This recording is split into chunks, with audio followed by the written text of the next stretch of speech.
বছরে কতটা সফল ও ব্যর্থ গণ অভ্যুত্থানের অন্তর্বর্তী সরকার?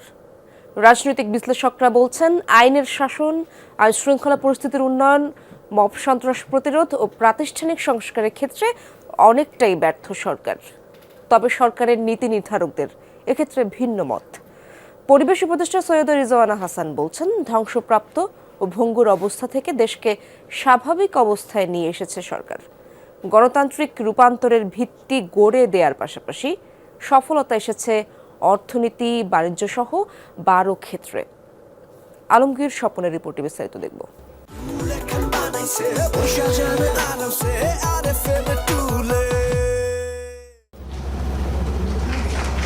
ছাত্র জনতার গণ অভ্যুত্থানের মধ্য দিয়ে গঠিত হয় অন্তর্বর্তী সরকার। প্রত্যাশার পাহাড় নিয়ে দায়িত্ব নেন শান্তিতে নোবেল বিজয়ী ডক্টর মোহাম্মদ ইউনূস। কিন্তু সেই প্রত্যাশা সরকারের এক বছরে কতটা পূরণ হয়েছে?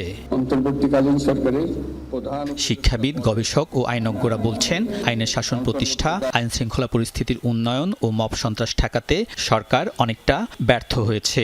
বিভাজন বেড়েছে সমাজে, প্রশ্ন তুলেছেন বিচার ও সংস্কারের গতি নিয়েও।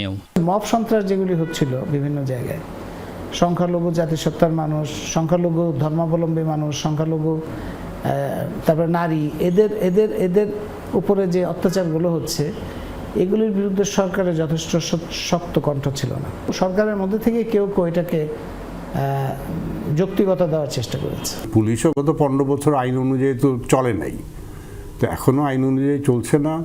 আর ফলে এই যে এখন আমরা জামিন বাণিজ্য বা এই যে এইসব মামলায় নাম দিয়েছি, টাকা দিলে নাম তুলে নিব, এগুলিতে আমরা অহরহ দেখছি। আইন শৃঙ্খলা বা নিরাপত্তা নিশ্চিত হয়নি বলেই আমরা দেখতে পাচ্ছি যে একদল মানুষ যারা সংক্ষুব্ধ হচ্ছেন কোনো একটা কারণে আপনার উপরে, তো তারা গিয়ে নিজেরাই কমপ্লেন করছেন, নিজেরাই অভিযোগকারী, নিজেরাই তদন্তকারী, নিজেরাই বিচারকে এক্সিকিউট করে ফেলছেন। অর্থনৈতিক স্থিতিশীলতা, বিনিয়োগ ও কর্মসংস্থান নিয়েও সরকারের সমালোচনা করেছেন তারা। অর্থনৈতিকভাবে যে সমস্ত তৎপরতা আগে চলতো সেগুলি চলছে। বৃহৎ ব্যবসায়ী তারা আবার নিজেরা নানা রকমভাবে ঘুষ টুস দিয়ে আবার নিজেরা টিকে থাকার চেষ্টা করছে। ঋণ খেলাপির পরিমাণটা বেড়েছে এর মধ্যে। মানুষের বেকারত্ব, খেতে পাওয়া না পাওয়া, শিক্ষা, স্বাস্থ্য এইগুলি সম্পর্কে কোনো কথাই বলা হয়নি। মজুরির ব্যাপারে কোনো কথা বলা হয়নি। তবে মেয়াদ ও কার্যক্রম বিবেচনা করলে এসব ক্ষেত্রে ব্যর্থতা স্বীকার করতে নারাজ সরকারের নীতি নির্ধারকরা।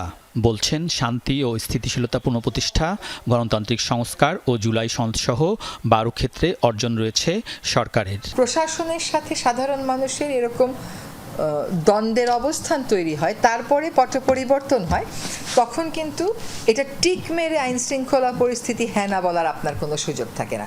আগে যেভাবে করে মব জাস্টিসের মাত্রা ছিল সেটা কিন্তু অনেকটা কমে এসছে, অনেকটা নিয়ন্ত্রণ করা গেছে। এখানে মানুষ স্বচ্ছন্দে কথা বলতে পারছে, সকল সমালোচনা করতে পারছে, সকল বক্তব্য রাখতে পারছে। একটা ভঙ্গুর অবস্থা থেকে আপনার স্বপ্নের অবস্থায় নিয়ে যাওয়া, এটা একটা যাত্রার ব্যাপার।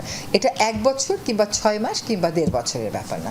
অর্থনীতি, বাণিজ্য ও বিনিয়োগ নিয়ে সমালোচনার জবাবে সৈয়দা রিজওয়ানা তুলে ধরেছেন সরকারের কার্যকর নানা পদক্ষেপ। জানান, এই সময়ে মূল্যস্ফীতি 14 থেকে কমে 8.48% নেমেছে। প্রবাসী আয় হয়েছে রেকর্ড $30.33। রপ্তানি বেড়েছে 9 ভাগ।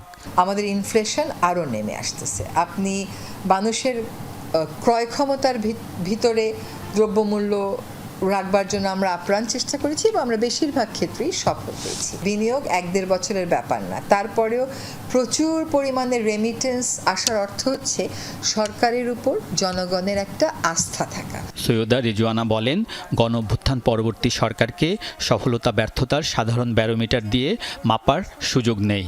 নতুন বাংলাদেশের ভিত্তি গড়তে চেষ্টার কোনো কমতি নেই সরকারের। আলমগীর স্বপন, যমুনা নিউজ, ঢাকা।